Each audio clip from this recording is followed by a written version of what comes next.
What are some of the benefits of pathways? Is when you're developing your skills that you're learning in Toastmasters. They don't just work in a Toastmaster meeting. No, they were designed to be transferable to other parts of your life, be it work, maybe other volunteer opportunities, or just everyday living. Later, I'm going to talk about a fairly new document that's come out that talks about club meeting roles. And what I really like is they go through every single role in your meeting and they talk about the skills that are transferable. Another benefit is there are frequent recognitions of educational achievement. For example, as you're going through your path, you can earn a digital badge. For example, I recently completed level 3 in one of my paths and I posted it on my LinkedIn profile. Much to my surprise, somebody I'd worked with a long time ago reached out and he said, "Hey, Sandy, I'm a member of an Albuquerque Toastmaster Club. I didn't even know about that." Another nice thing is that you can actually give a digital badge of recognition to somebody else. Another thing that you get is when you complete a level, you can download either a certificate of achievement, or I heard a talk a couple days ago where a club at the last meeting of every month, they have PowerPoint slides where they show this recognition, this certificate, and a picture and maybe a little comment about that person. So you can all somewhat rejoice in this person, what they've accomplished. Another thing you can do when you get to the higher levels, you can request from Toastmaster International that they send a letter of recognition to your employer. Again, that you can both acknowledge that you're making progress here. Another thing is that there's online access to your different educational materials. You can learn anytime, anywhere. Another thing that I enjoy are the videos that they've added. This is something where not only are you reading the words, but they come to life through some of the videos. Sort of a YouTube-ish type flair.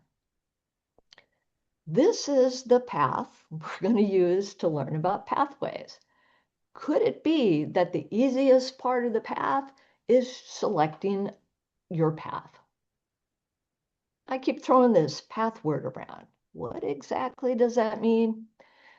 Well, it's a specialized learning curriculum or program that helps you develop specific communication leadership skills.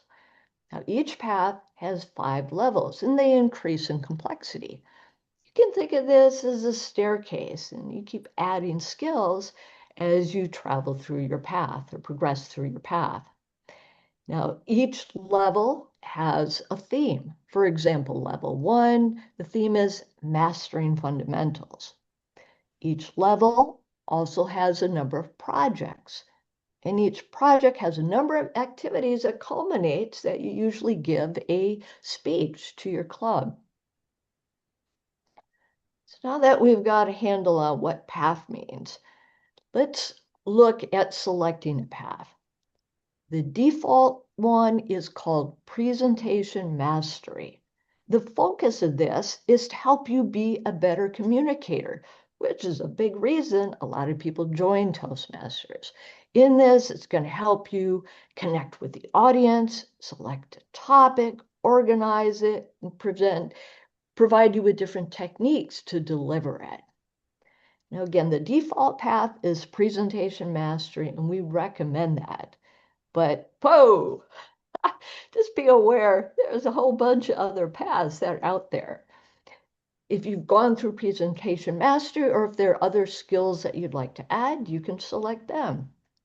For example, one of our top leaders in our district recently said, "I am not a funny person." And so this person signed up for gauging humor, thinking that might help this person out. But maybe you're looking for something else. Maybe you want to develop your leadership skills. For example, a couple of years ago, I found out I was not only the president of my club, but an area director. So I signed up for the dynamic leadership, thinking that would spruce up some of my skills. Just to be aware, Toastmasters recently added a couple more paths called vintage paths. And this is bringing back some of our past education materials because members were asking for that. Again, we recommend presentation mastery is a good default one to start out with. Now let's dive in and take a closer look at one path. Again, we're going to look at presentation mastery. Remember I said there were 5 levels. You see them up at the top. Start out with mastering fundamental as its theme, which you go traverse through. Level 3 is increasing knowledge. And when you get to the top level, that's demonstrating expertise. Now, because this audience is more focused on orientation, I'm going to zoom in on the level 1 to the left of the screen. Now here there are 4 projects. The first one is the icebreaker, and the focus is to help you introduce yourself to the club and to get some experience in front of an audience. The second project is writing a speech with purpose. Here the focus is to provide you with different methods on how to organize a speech. For example, say you really like dogs and you want to give a speech about the breeds of dogs. Will that be an organizational style called topical? Another one, maybe you want to talk about the recent FIFA World Cup Championship and talk about its 96-year history. Well, that would be a chronological style. Another one is maybe you want to talk about spatial. Maybe you want to talk about Honolulu. Or maybe you want to talk about causal. Maybe you want to talk about AI and some of the impacts on it. Or maybe you want to talk about comparative, like what's the best type of pie you could have for Thanksgiving. The next project is called Introduction to Vocal Variety and Body Language. The first goal here is just for you to realize that these techniques can have a big impact on your speech. For example, in vocal variety, there is pitch, do, re, mi, fa, sol, la, ti, do. There's also something that might be involved in tone, you might say. Ah, I'm having a rough day. Another one might be volume. You can find out where you can really add emphasis to a speech. Another thing they talk about is body language. This is where you can evoke emotion and attitude. For example, I was at a recent talk where somebody got up, they put their hands on their hips, and looked very sternly. And they talked about this was a power pose. I also was really impressed by a speech at our recent district international speech competition. Again, this speech competition starts at the club, it goes to the area, division, district, also goes beyond that, quarterfinals, semifinals, and then world championship of speaking. In fact, I'm really pumped. I'm going to go to that contest in a couple of weeks. Should be pretty exciting. But the speech that stood out to me was one that a person that talked about her journey as a nurse practitioner. And what she did is she first started by moving to the left of the stage. And she talked about her first job, which was on the ski patrol. She talked where she helped skiers that, were injured. She then moved to the center of the stage and she talked about the struggles she had at this part of her career where she faced imposter syndrome. Toward the end of her speech, she moved to the right side and she talked about how now she's very confident in her capabilities. Talked about how she just felt like she belonged in her current practice with a number of different physicians.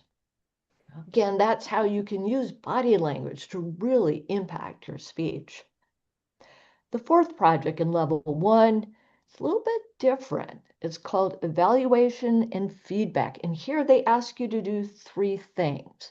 First, to give a speech, anything you want.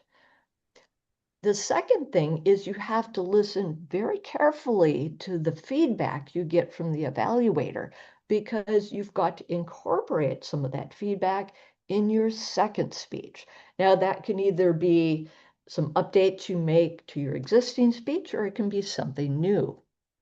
The third thing is that they want you to take on the role of the evaluator. Now, it's not a requirement, but as you've noticed, they waited a little bit before they ask you to take on this role because it's one of the roles that usually benefits from having some more experience. So those are the different projects in level 1. Now, something you might be asking is there enough flexibility in this path to meet some of the goals that I have? To answer that question, I'm going to do it first by talking to you about speeches that are required and those that are electives. If you look up at the top, those bullets are required. You've got to do those speeches. But when you get to level 3 and beyond, you get electives. Like look at level 3. There are 14 different electives that you can choose from, and you're required to do 2 of them. For example, one of them might be connect with storytelling.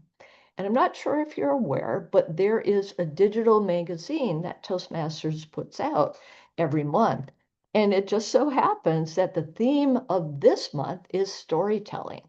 And there's actually an article in there that talks about storytelling in sales. And the author talks about that he was interested in getting a car when he was a teenager. So he went to the car dealership and he found the car that he liked. And the salesman came up and said, "Oh, you're interested in that car? Would you like I could tell you about it?"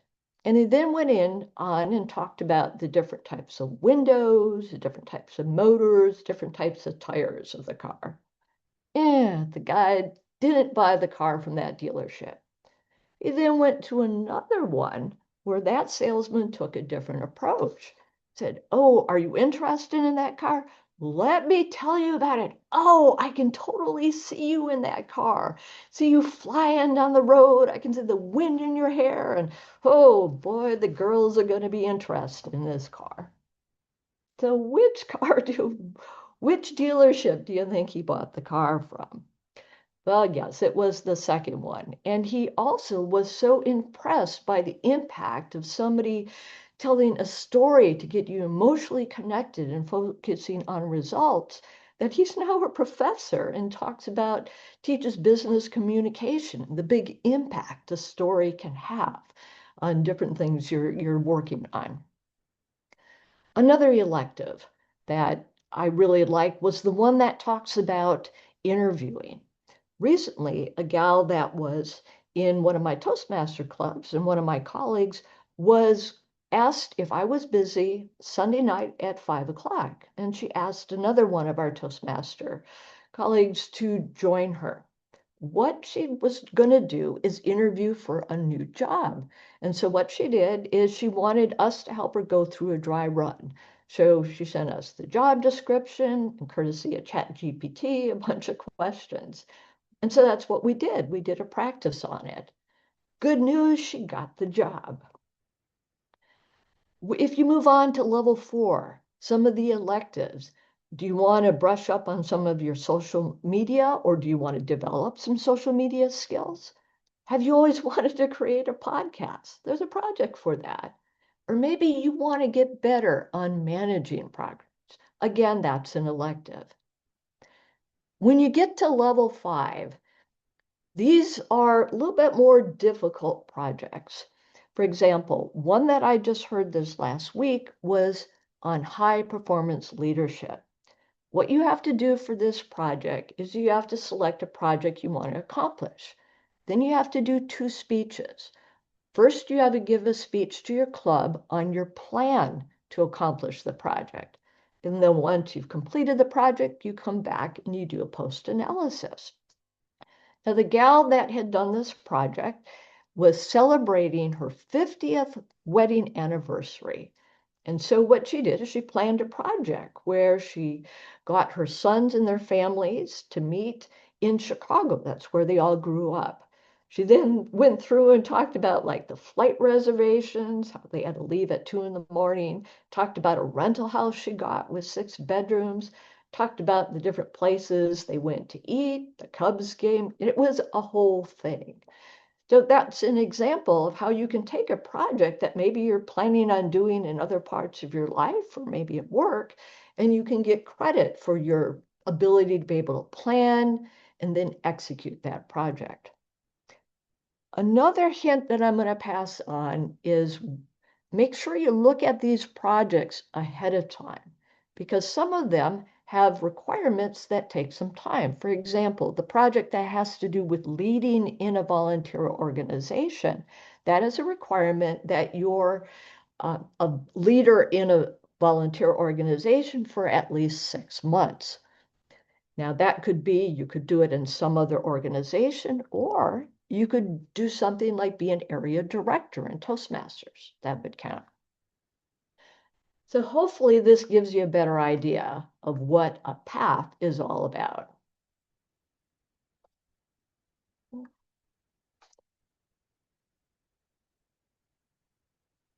So now that we understand that part, let's build on it, put our hands on the steering wheel and start navigating through pathways. And most of you have probably received an email, a welcome email from Toastmasters International.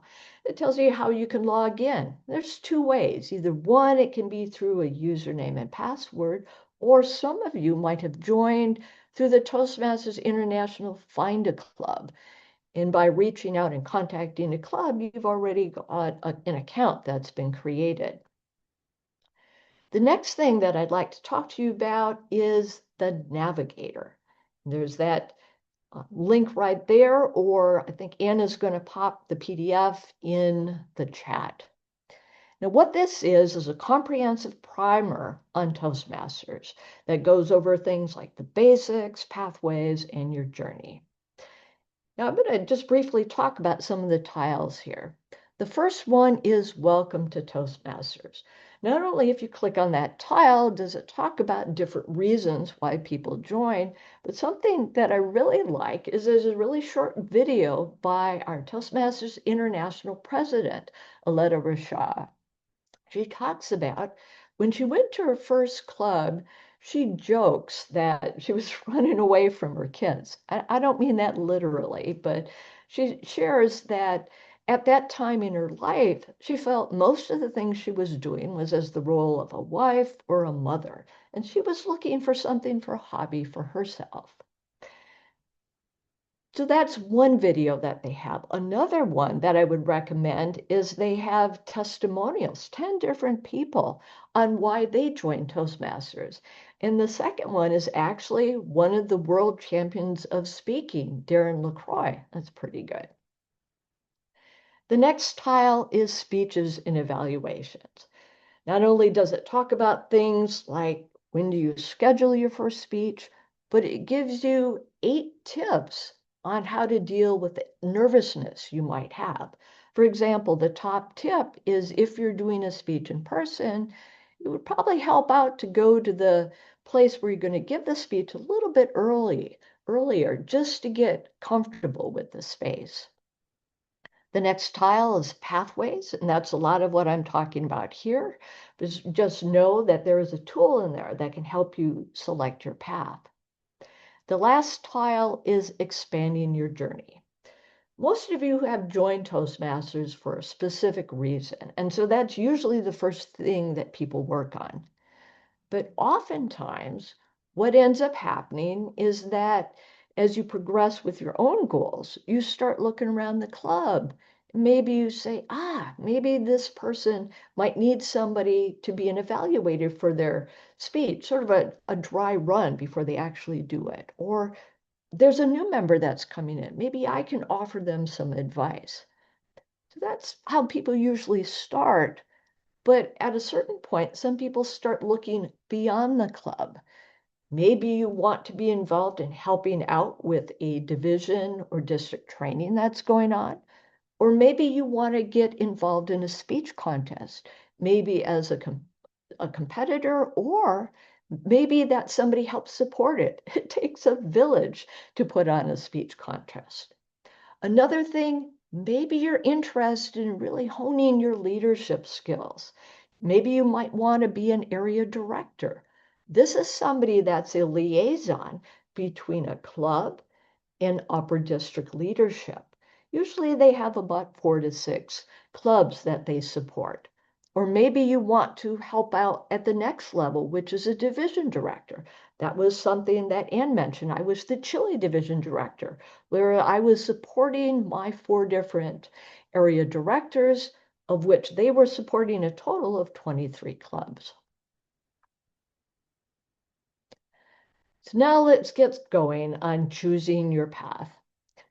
As I mentioned, that if you know that you want to go with a default presentation mastery, that's great. As you go through this tool, that middle top window that you're seeing, you could just say view all paths. And when you would continue on down that fork in the road, you could just go with presentation mastery.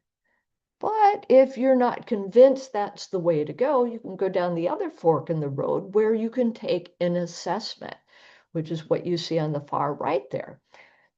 They're going to ask you a number of different questions, and at the end of it, they're going to give you some recommendations. Again, these are only recommendations. If you want to choose something else, go for it. Another way that you could choose a path is, again, maybe you have joined Toastmasters and there are specific competencies or skills you want to develop. For example, the ones on the left. Maybe you joined and you really want to focus on public speaking, which is number 1, and number 5, confidence. Well, then you can go over and look on the right side, and what they've got for every path, they talk about how they emphasize these different core competencies. And they're done in order from most emphasis from the left to the right. So if you were focused on 1 and 5, maybe you would start looking at engage in humor or presentation mastery. All right, now that we've got our path, let's sample our first project. Now, the way that we can do this is first when you log into Toastmasters, and again, we can help you at the end of the meeting if you're having problems on this. But to get to Pathways, what you do is you log in and you select My Home. And another comment, Anna's going to put the slides of this presentation either in the chat or she'll send them out later. So just be aware of that. Once you go to My Home, you'll go to a section that says My Education and Achievements. And to get to Pathways, we're going to go to Basecamp. It's the one with the blue star. Now, when I created these slides, I was working on 2 paths, but the one that I'm going to focus on is the one with the blue star, Presentation Mastery. Now, this is going to look a little bit different than what you've got, but before I actually dive into the project, I thought it'd be interesting just to see that this is what shows you in my path, Presentation Mastery, the 5 different levels. And what with each of these levels, that little caret on the right, you can expand or collapse it. And I've just expanded the first one. And there you see those 4 projects we talked about, from icebreaker all the way to evaluation and feedback. But again, what I'm going to show you is the icebreaker. Now, one of the first things they do in every project is they start and just tell you a little bit about it. Like for the icebreaker, you've probably done an icebreaker in other parts of your life. I mean, I know I have.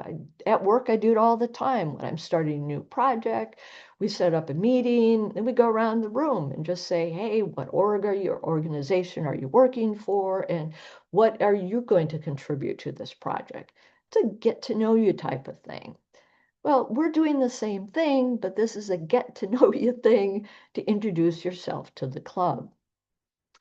Down at the bottom, they have different resources that will help you as you're going through this project. Now, I'm going to just tell you how I use them. This doesn't mean that you have to do it the same way. But when I'm going to give a speech in a club and it's going to be in person, I usually make a copy and I print out the evaluation resource so that when I show up at the meeting, I can hand this to my evaluator so that they're ready to go. Another thing I do is one of the resources has something where you can print the whole project or you could just save it as a PDF. What I've found is that at the end of every project, they're going to ask you some questions. I'll be honest, I don't always remember the answer. So what I've found is to me, it's just easier to open up a PDF and then have the browser side by side instead of me having to back and forward arrow through to get the answer. Just something I do, not anything you've got to do. Another thing every project has is an introduction and an assignment. For example, in this project, it tells you that this speech is going to be 4 to 6 minutes long.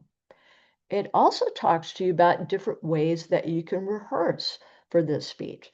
Now, there's many different ways you can do that. I mean, I personally, when I'm done writing a speech, I stand up and I say it out loud. Just something about just getting it out the universe that helps me remember the speech more.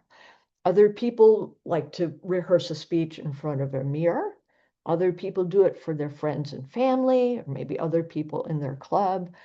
There are also AI speech coaches out there that you can use. Udemy is one of them. Just be careful what you put out there, though.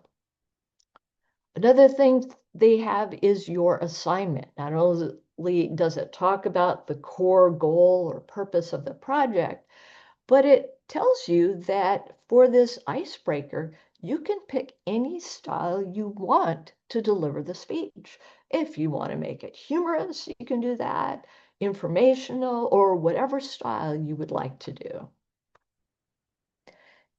Now, what I'm going to talk about is different types of interactions that you can have with a project, just so you see them when you're going through it. You're like, oh, okay, I got it. Like every project is going to start out with this assess and reflect. First, they want to say, well, what do you already know about this topic? And then something that I like, and it takes a beat, but it's what do you want to get out of this project? What question are you hoping that they're going to cover? Now, to do this, you see that little button that says add a new item? When you click on that, it is going to bring a little text box. And so that's where you put, what you know, and then what you would like to know.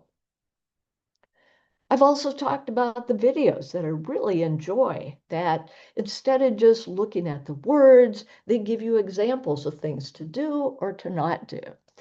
In fact, some of these videos are really good. In fact, in the project that I talked to you about, vocal variety in body gestures, they have two videos and they both feature past world champions of speaking. For example, for vocal variety, I believe they've got Mike Carr, who does a fabulous job.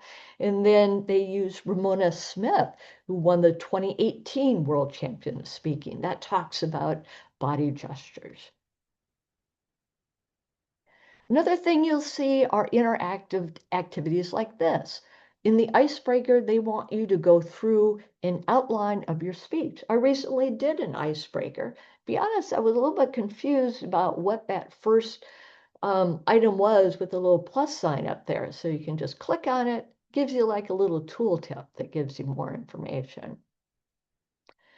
Another interactive activity is they talk about the different type of evaluations with Icebreaker. There's not only the verbal evaluation your evaluator will give you, but there's the written form that I talked about. Some clubs actually do something called popcorn evaluations. And this is where people in the club each go around and they provide either written or verbal feedback that you can get.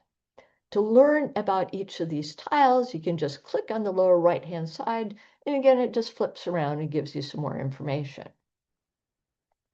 Remember I talked about at the end of every project, they ask you some questions, and they're not even multiple choice. They just give you a question in the text box. This is where I've just found, for me, it helps to have that PDF up so that it's a lot easier for me to answer the question. Or another more modern way of doing it is to use bookmarks. Do you see as you're going through a project, you have the opportunity up into the left corner there where you can bookmark it. So once you do it, where do you find it?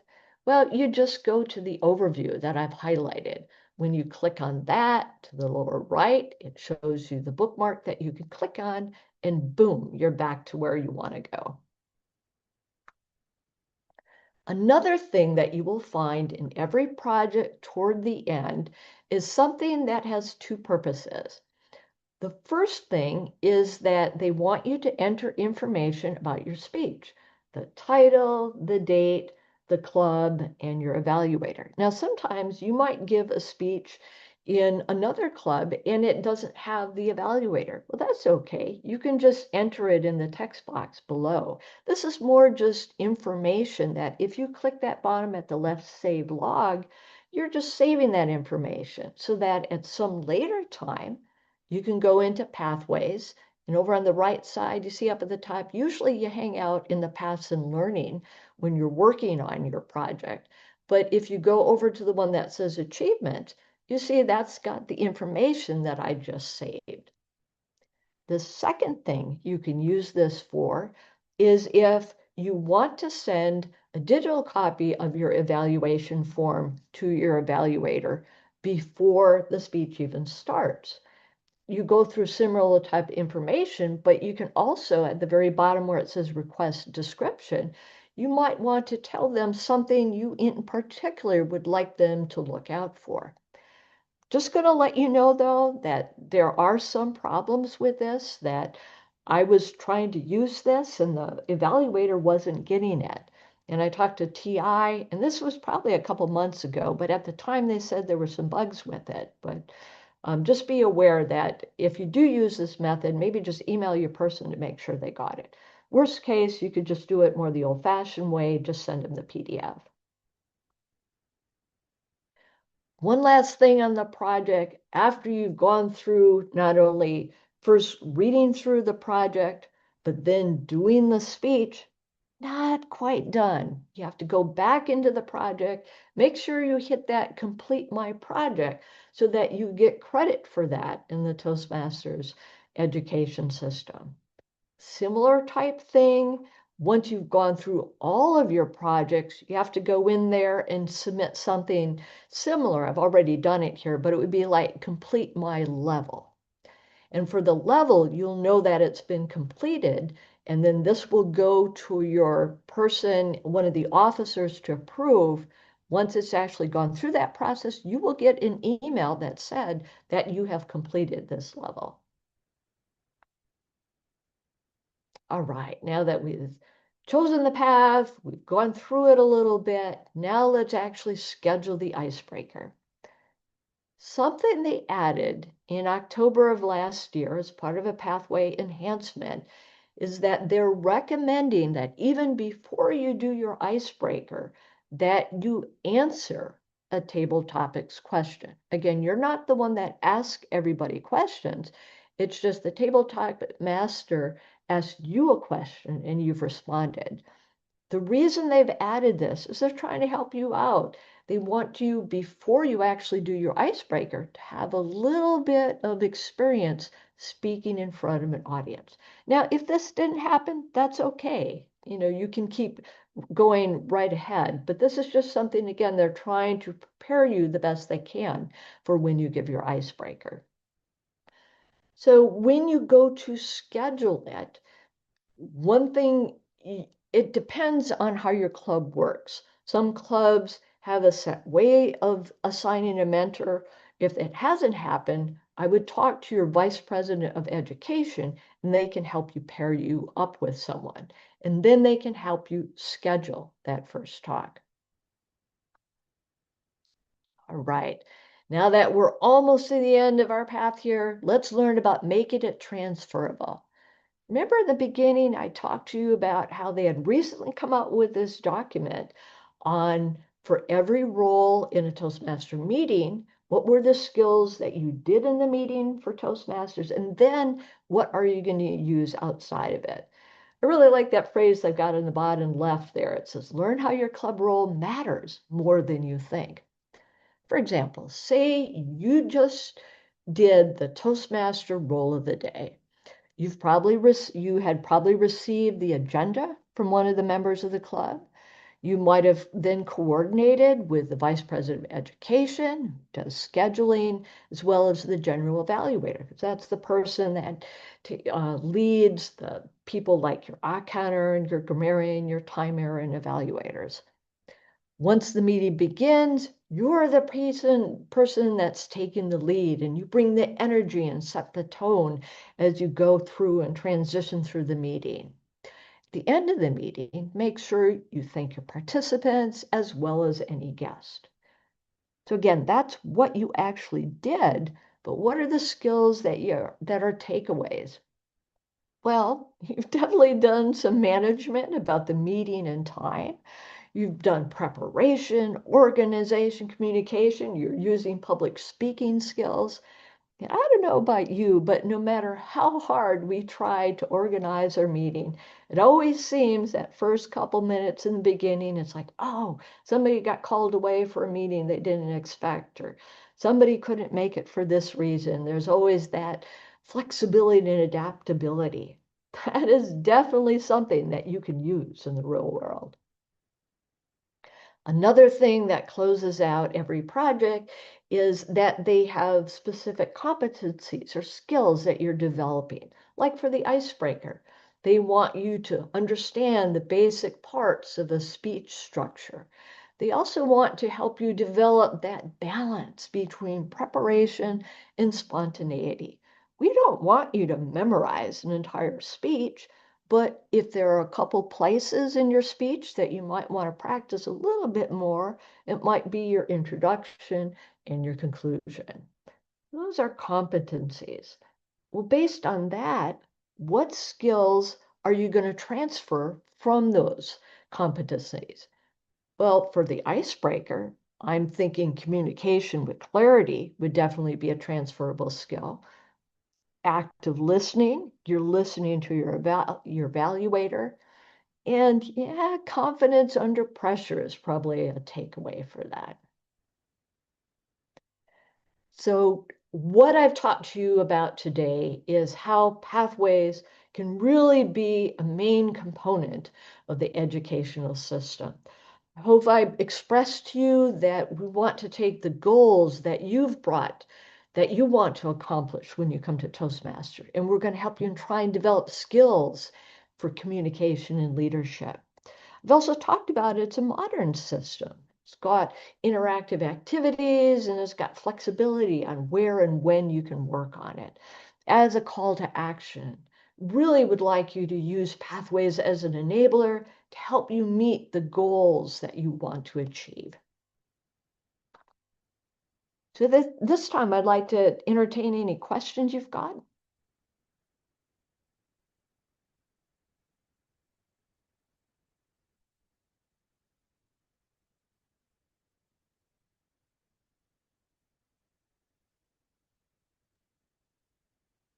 I have a couple of questions, Sandy. Please. What is your position on recycling topics for a variety of speeches? For instance, in my icebreaker speech, I talked about motorcycling as my activity I really enjoy and brought my Toastmasters group along on a ride with me. Is that something I might be able to use for a descriptive language speech? Oh, 100%. And I love that question. That's another thing people have some inertia with. They think, oh, just like you're talking about, do I have to come up with a brand new speech or topic for everyone? No, in fact, okay, I love women's basketball, right? So I would use the basics of women's basketball and you can tweak it as you're going along. Like you can, I remember when I was talking about, I think for an icebreaker, I talked about just how women's basketball had made a big impression on me ever since Title IX.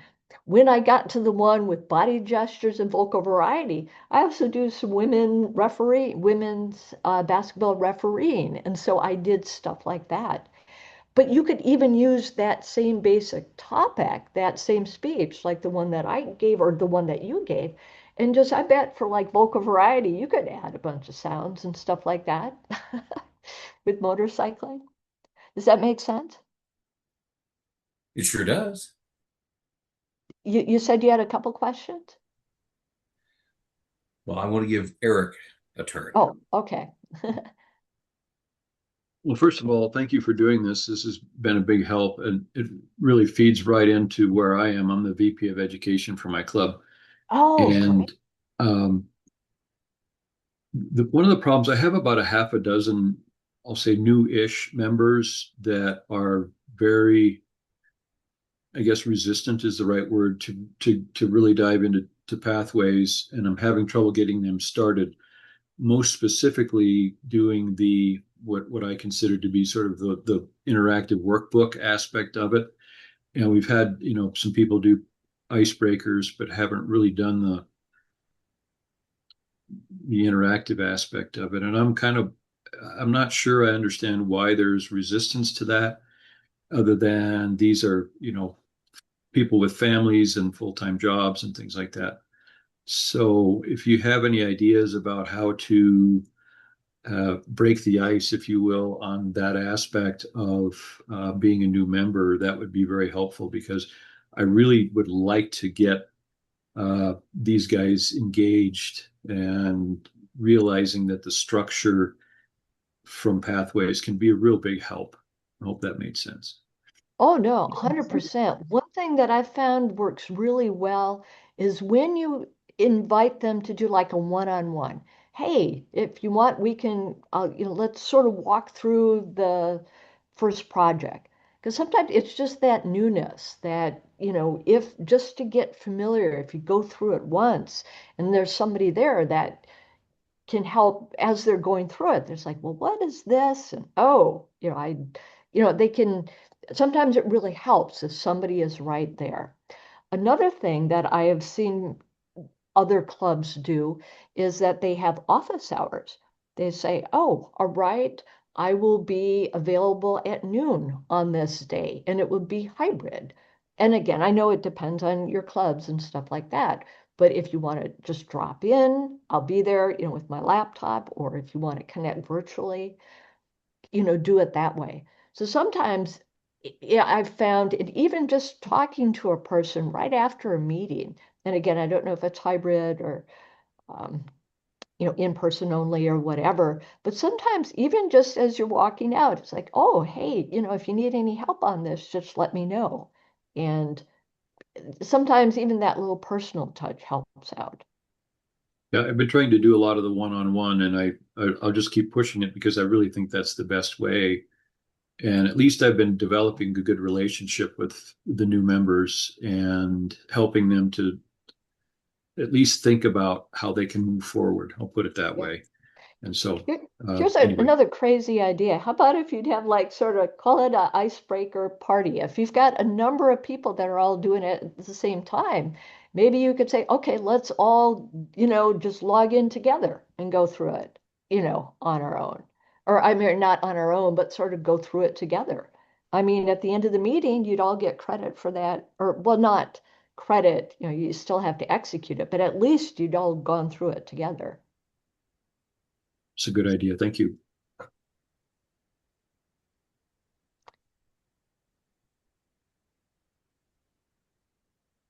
Other questions? Sandy, what is your position on using YouTube to expand the resources for helping you with creating your speeches or just giving you ideas for speeches? Oh, 100%. Yeah, a lot of times I find different things. In fact, when I was looking around for some of these speakers I've told you about, like Ramona Smith, you know, she's got great examples out there. Other clubs have different examples. In fact, I'm in a club right now. This one is outside the district, but it's AI in Toastmasters. And they're talking about putting a number of their presentations on a YouTube channel. But even I think more what you're getting in is looking at other people that are doing speeches. There's, if you want to even Google World Championship of Speaking, and I forget the fella that won the World Championship of Speaking, and do you remember his name? It's a longer name, but it's a very inspirational example of how to do speeches. I don't remember at this time. I'm sorry. Yeah, that's okay. I can send it out. I can send it to you later that you can send it out. Does that help out at all? Or Oh, it sure does. another I thing. Oh, keep going. was going to confess that there are a lot of people who participate in Toastmasters who have some great content about how to structure your speech and how to start generating brainstorming ideas for your speech. And it's not as tailored as the pathways, which is much more structured, much more prescriptive, but it is still some really helpful content because you never know. Different speaking styles and different content speak to different people. So you might as well have the biggest library of content and ideas possible. Oh, yes. Tap into those that people that you have that have experience in your club. In fact, very much would recommend a mentoring program, something where, especially if there's somebody new that comes in, even like when they first come into the room, if you could put them next to somebody that's more experienced as they're going through the meeting, they can share some of these ideas. And just that you're talking about, just their experience from decades of giving speeches. Pathways isn't the only corner on the market for information. Does that help? Or Absolutely.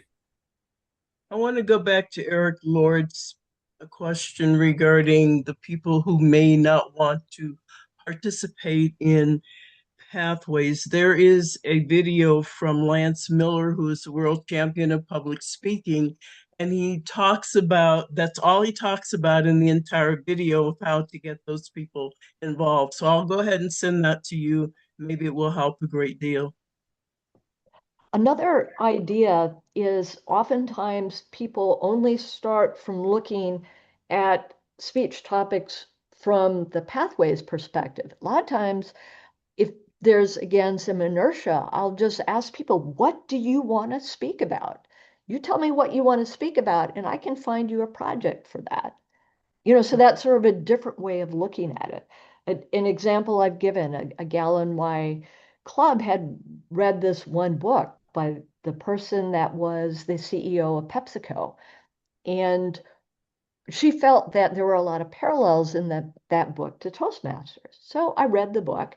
And then she was like, well, is there some way we could both do a speech on this and get credit for it? And I know a lot about the projects, but I couldn't come up with one. So I ended up just calling Toastmasters International and I explained uh, what I was trying to solve. And they recommended a project that I wasn't familiar with, one that's called Questions and Answers.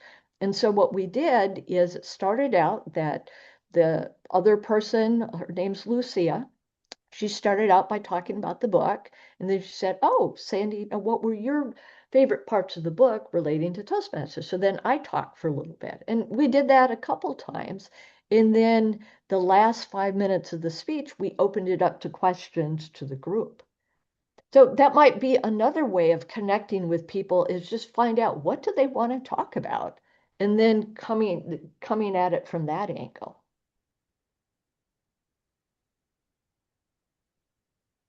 That's a great way of doing it. We do that a lot. Mark Skelly is on.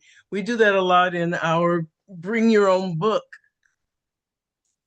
club in Cheyenne, Wyoming.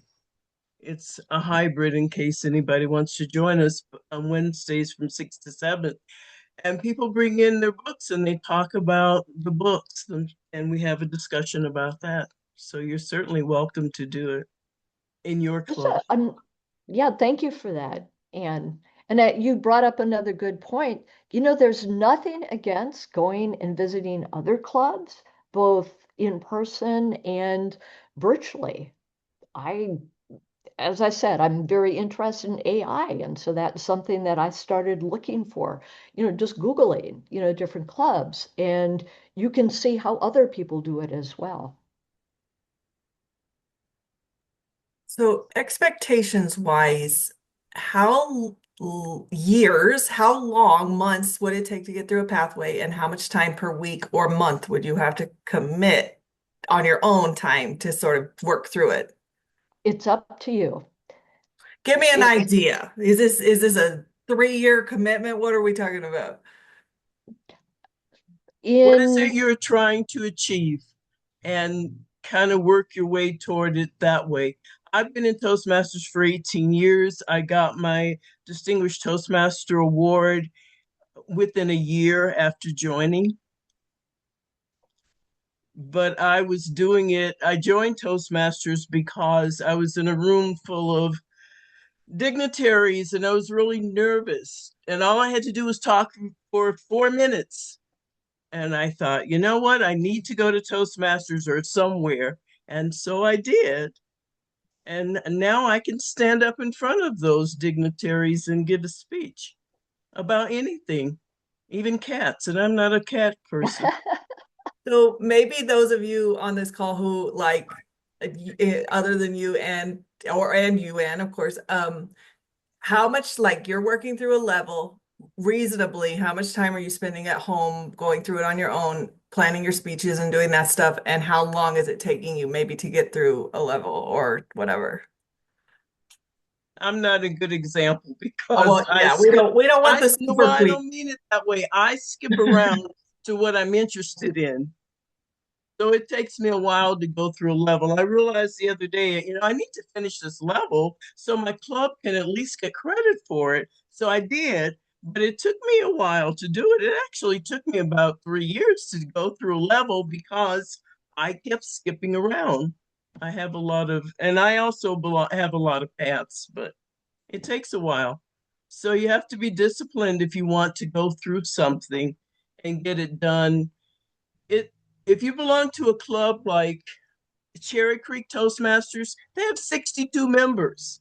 So their members frequently have to go to other clubs to get their paths accomplished. But if you belong to a small club, you might be able to get it done in a couple of months, in 3 months' time, because speaking will be done more frequently there. But I'm not sure if that answered your question.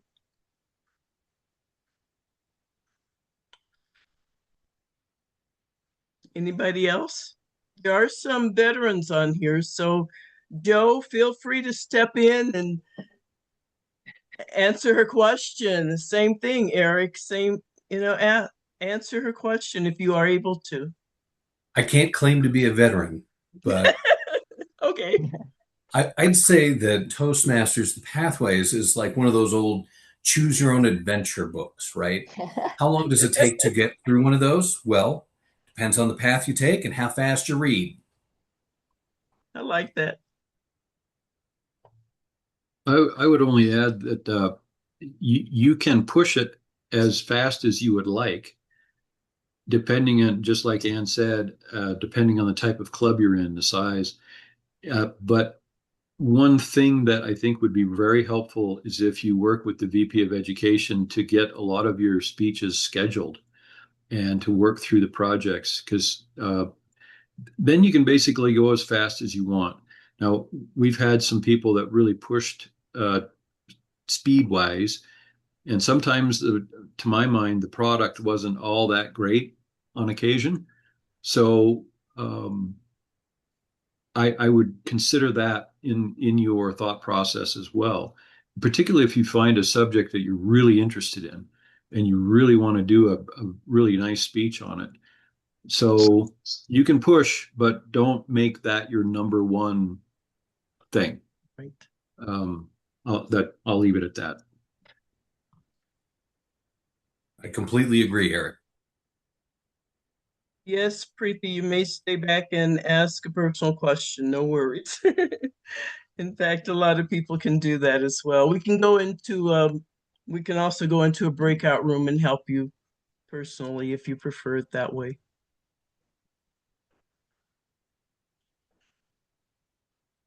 I write a lot of speeches. There are a lot of things that I'm interested in. I finally realized that I was ADHD after I left being district director, and that's probably where my grandkids get it from. But so I have a lot of interests and I write a lot of speeches. I don't always deliver them immediately. I also, when they say, "Do you have a back pocket speech?" sometimes I'll speak up and say, "Hey, I can give a speech because I wrote the speech about whatever." Last week I wrote about small joys, things that I've enjoyed throughout life that give me pleasure. And so I was able to deliver that speech at one of my clubs on Thursday night because they had they suddenly had an opening.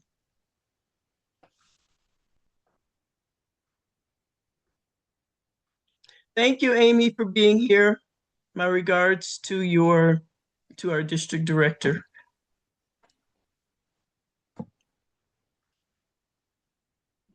Joe? I have a thought that actually relates to what Miranda was asking about. And it's that with Toastmasters, you get out of it what you put into it. And so, just like the more effort you put into it, maybe that helps you get along the pathways faster, but it also helps you learn more from the pathways. We have a gentleman in one of my clubs who has written a book. I didn't even know he had written a book in 2016. And he gave a speech about that on during the day on Thursday, because I belong to two clubs that meet on Thursdays. And he was so good. I thought you should go to our district conference and talk about your ideas there. It's about navigating organizations and how you can get along and work in these various organizations. So thank you all for coming. I know it's 9 o'clock. You don't have to stay beyond that. If you have to leave, by all means do. But if you want to stay, we'll be glad to help you out. And I am going to stop the recording.